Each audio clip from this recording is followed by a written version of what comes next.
Hello there Hollows, and welcome to my first casual review. This is a series where I'm going to discuss a game that I've recently played in a more concise format. The point of this series is not as much to deeply analyse a video game, because I can't really do that in a more concise format. My full critical analysis videos are typically multiple hours in length because I go into extreme detail.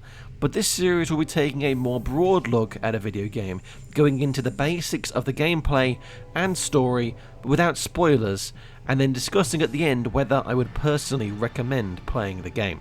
So, in this video we'll be discussing the game Yakuza Kiwami, which is a remake of the original Yakuza game from 2005. This remake came out in 2016 in Japan and 2017 in Europe and North America before receiving a worldwide PC port in 2019, so it took a while for it to get released all around the world. Plans for a remake of the first Yakuza game had been floating around since 2015, as that was the series' 10th anniversary, but Sega, the publishers, were unsure about developing it due to their team focusing on making Yakuza 0, and I think this was fantastic. Sega waited for them to polish off Yakuza 0 before fully putting Yakuza Kiwami into motion, and that paid off massively because Yakuza 0 was a massive success and really boosted the popularity of the Yakuza franchise in the West, and Yakuza 0 is a prequel to the original Yakuza game, so this was the perfect time to follow it up with a retelling of the events of that aforementioned first game. So, Sega started working on this remake and aimed to add new elements to the story whilst trying to polish the original experience, and it worked. Yakuza Kiwami was also very well received, with critics praising the simplicity of the combat but being more divided on the handling of the storyline and the side missions. I would also say the success of Yakuza 0 and Yakuza Kiwami back to back really cemented this new era of Yakuza, what I would call the series' golden age. Yakuza 4, 5, 0, Kiwami 6, Kiwami 2, and then Like a Dragon were all massive hits back to back, which constantly boosted the series' popularity again and again, and all of those games from 0 onwards received acclaim critically, whereas the games leading up to and including 5 generally got positive reviews but nowhere near the acclaim the series tends to earn nowadays.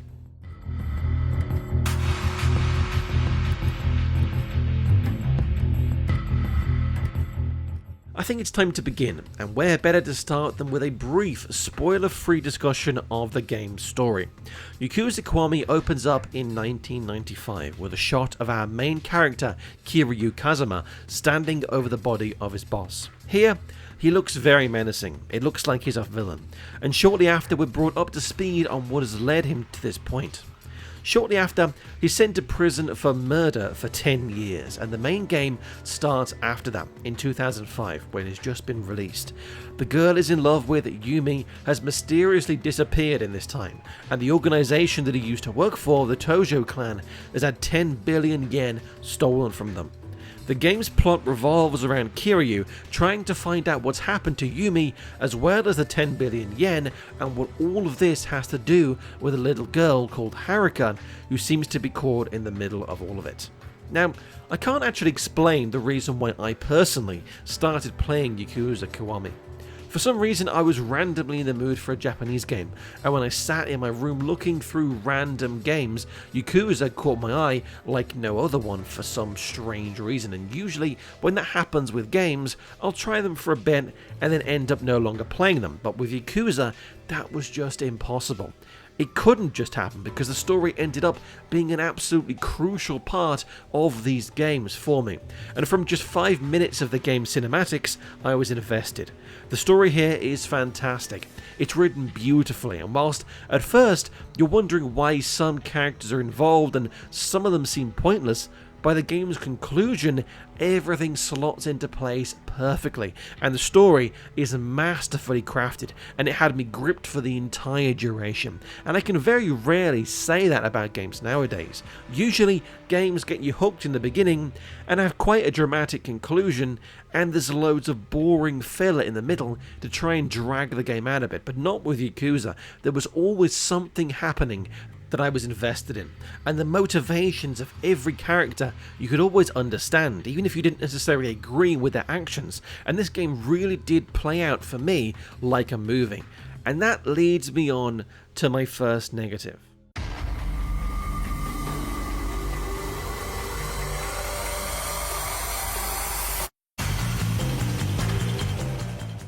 Because for me, this game played out like a movie because the game's combat for me was weak, so I was rushing through the combat to try and get to the next cinematic. The thing is though, I've seen some people online say they really liked this game's combat and felt like it was enjoyable, but honestly, I hated it. Before I get into my main sort of rant though, let me just give you a brief rundown of the combat. So in Yakuza Kiwami you have two main attack buttons, a light attack and a heavy attack, and combining these two buttons in different ways will result in different combos. You also have the option to grab your opponents, at which point you can perform a light attack, heavy attack, or you can throw them.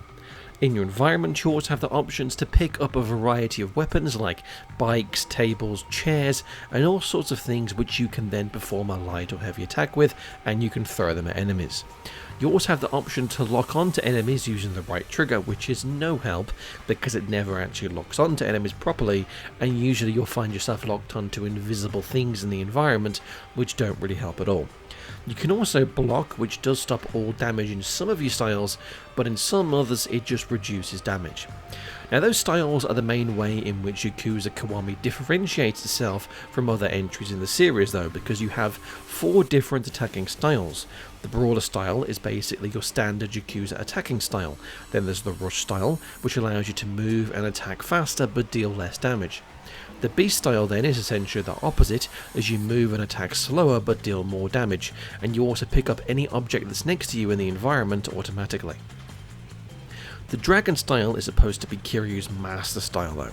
It's a combination of all of the styles put together, but to get it to its maximum power it takes a very long time and requires a lot of perseverance. I genuinely really hated the combat in this game, and a lot of boss battles felt like a drag for me. But the thing is, I didn't have this issue at all with Yakuza Kiwami 2, this game's sequel. But then I've heard that some people didn't like the combat in that game, so it seems to me like the combat in each entry in this series will probably appeal to some people and not to others. But personally, I just can't get my head around that because the combat in this game was just so unbelievably terrible, it almost ruined my experience with it in some places. But I digress. There's a chance that I wasn't playing the game correctly. Maybe I overlooked some mechanics that would have helped me. But the thing is, for me, the main issue was my character constantly getting stunned from things. Kiryu was always falling over from the tiniest little hit, and gunshots were leaving him on the floor for ages, and you have to smash a button to get back up, and then you just get shot again, falling on the floor again, then you have to mash the button to get up again, and just it's constantly over and over again. And on top of that, there are some enemies in this game that just constantly dodge again and again, and you're running around like a chicken with its head cut off, trying to somehow make contact with this person that's blitzing around the room, dodging like the Flash. There's enemies in this game as well that constantly block, and you're just constantly mashing the attack buttons hoping that something will connect with them and cause them damage. And it ends up with some boss fights going on and on for ages, and they're like a test of patience more than anything, and I absolutely hated those instances. The key there though for me is saying those instances, because there are times where you're fighting regular enemies, and even some of the earlier bosses in combat, they feel fine. Your attacks are landing, the enemies aren't dodging or blocking or shooting you like crazy, and Kiryu isn't falling on the floor constantly from every tiny hit, and the game then actually feels good, and the gameplay you're watching right now are probably going to be examples of that because I'm not showing spoilers, so you won't therefore be seeing the worst instances of the game just fucking you in the ass. If anyone knows of any solutions though to these problems, Please let me know down in the comments if I'm overlooking something, or if I wasn't pressing a certain button and doing certain things, because I just don't know of any of these solutions personally. Don't just say Tiger Drop though, because I know that move is very good and it does help out a lot in the later game. But one move that is tied to the Colosseum, which is an optional aspect of the game, should not be the only solution to some of this game's problems. I feel like for me though, a lot of these problems are also aggravated because of style switching. I am not a fan of style switching in games, personally, myself, at all. I hate them. I hate it constantly. I did not enjoy it in Neo. I didn't enjoy it in... I can't remember what game it is now, but there's some game that I can't think of off the top of my head that I played that also had style switching, and I hated it there. That was the first game I played with it, and it was years ago. I did not also like it in the limited capacity that it was featured in Mortal Kombat 10 and 11, when you have to select which style you want before you go into a fight. I like being able to have all of the different moves that my character can perform available to me all the time, because it doesn't make sense at all for them to be locked away when my character, like, he hasn't turned into someone else, has he? He hasn't become a different human being who isn't capable of now performing some of those moves that he could perform a couple of seconds ago. So I just found the style switching system to be a nuisance. Now I know this system does end up showing itself again in Yakuza 0, which I currently, as of this point in time, have not played. So I'll be interested in seeing if the same flaws are present in Yakuza 0, or if Kiwami's flaws are unique to Kiwami.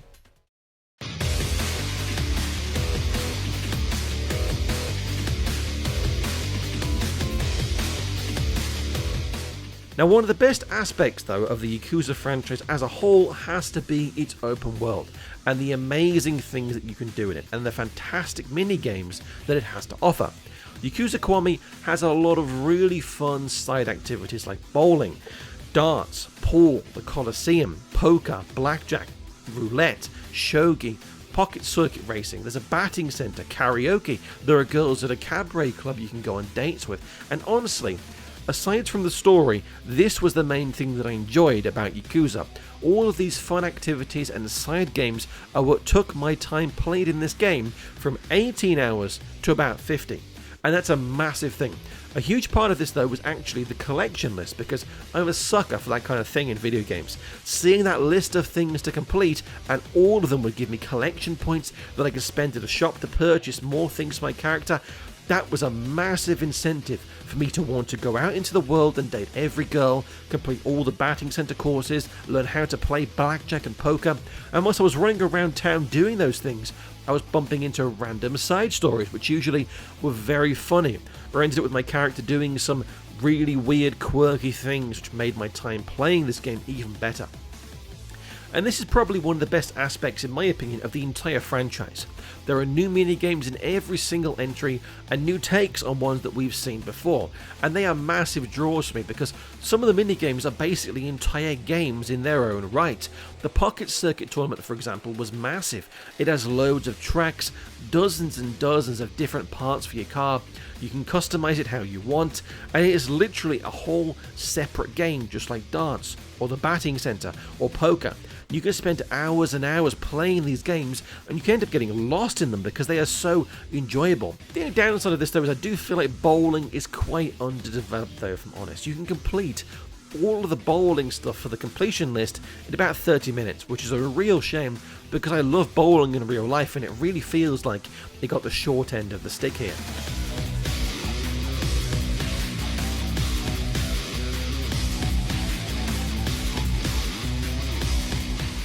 Whilst you're running around town though, you may sometimes encounter Majima. This is the second issue that I had with this game. Majima is fucking annoying here. Now don't get me wrong, I don't find Majima annoying in general as a character, but this game does him to death, to the point where by the end of the game I was honestly sick of seeing his smug face every 5 minutes. Like I said though, I like Majima. He's a good character, and I'm glad that he's a recurring one throughout the series, but my god, the game goes so over the top with it here. You can't walk 5 minutes in the city without hearing him saying, Kiryu-san, Kiryu-san, Kiryu-san, over and over again. No matter where you go, he's just saying, Kiryu-san, Kiryu-san. And then if you find him to fight him, you have to fight him, by the way. You have to fight him to upgrade your moves so you're more powerful. But if you find him and defeat him in a fight, it doesn't matter. In 2 minutes, you'll hear him saying, Kiryu-san, Kiryu-san, over and over again. And then you find him again and fight him again. And now I try and walk to where I want to go again. But no, I'm forced into a cutscene because I walked past an oversized cone that Majima was hiding under. And now I have to fight him again. And then when I'm done, I keep walking again to where I want to go, and now Majima is wandering the streets in front of me. So I have to either fight him or run away from him, which will probably result in me bumping into random thugs in the street, which I will have to fight anyway. Now, this wouldn't be as much of an issue if Majima was a regular enemy, but he's a boss, and some of his movesets that he can have are not that easy to deal with, so fighting him again and again gets tiring. It really does, especially because, like I said, this game's combat is not enjoyable to me.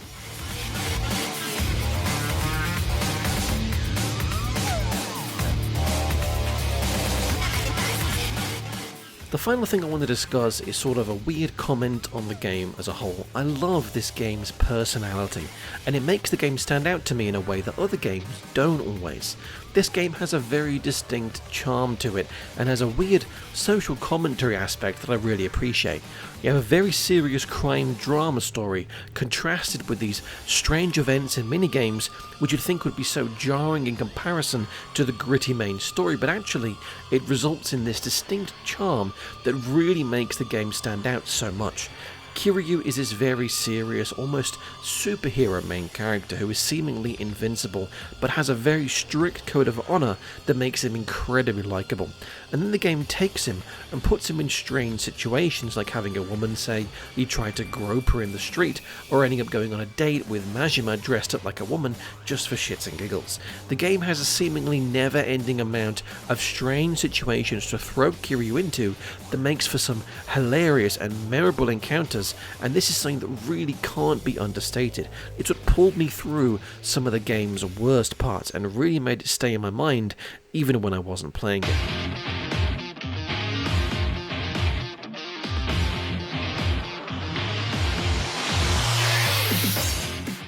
I feel like I've covered most of the aspects of this game that I wish to discuss. I could go into more detail on the mini-games and things, but like I said, they are mini-games. They're optional, and generally, for the most part, they're all fun, and I never really had any problem with any of them, except for getting a score of 950 on Ota Medal My Life with Haruka in karaoke, because fuck that, that is ridiculous.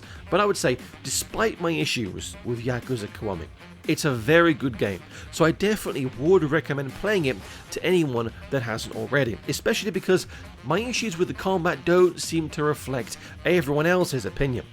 That being said though, I do feel like my massive love for the Dark Souls franchise may be contributing to my dislike of the combat in Yakuza. The Dark Souls franchise has such silky smooth combat that's enjoyable all the time, and you always feel like you have such amazing control over your character, and the same cannot be said for Yakuza. However, the story for me more than makes up for this issue, and so does the fun and really enjoyable minigames.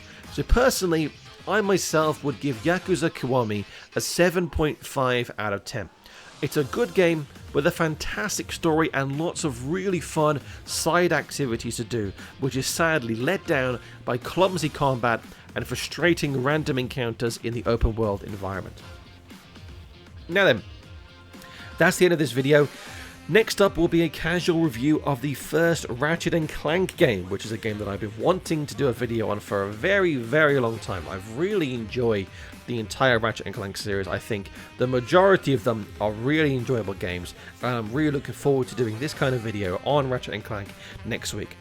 After that, so these videos, by the way, are going to come every single Friday. I'll always have a casual review of a new game every single Friday coming up on the channel, as well as a new Dark Souls related video every single Tuesday for the time being, until I end up getting a bit of motivation again to do another bigger, several hour long project on another game which I want to cover. So After next Friday, then the following Friday, I'll be doing a review of Yakuza Kiwami 2. So if you enjoyed my review of Yakuza Kiwami, or you're a fan of the Yakuza franchise yourself, make sure to subscribe to the channel, because every 2 weeks I'm hoping to do another review of another Yakuza game, because the Yakuza games, they take a bit of time to play, so that's the reason why. But anyway, thank you very much to my channel members, Just Another Dog, as well as Maxwell. Thank you very much, and I really appreciate you, Just Another Dog, as well, for sticking around for several months as well. You've been a channel member for quite a while now, and I appreciate you sticking around as well during the time which I have not been as active. So thank you very much, and if you want to become a channel member, there's an option to right there. I'm going to be having more channel member exclusive benefits coming out soon. I know you'll be getting weekly updates from me. I might make these videos available 1 week early to channel members, so that's another incentive if you want to become a channel member. So if you enjoyed this video, then make sure you like, comment and subscribe, maybe share this video with anyone I think might enjoy it if it was good enough. Thank you again for watching. This is Soul Reborn signing out. Have a good one.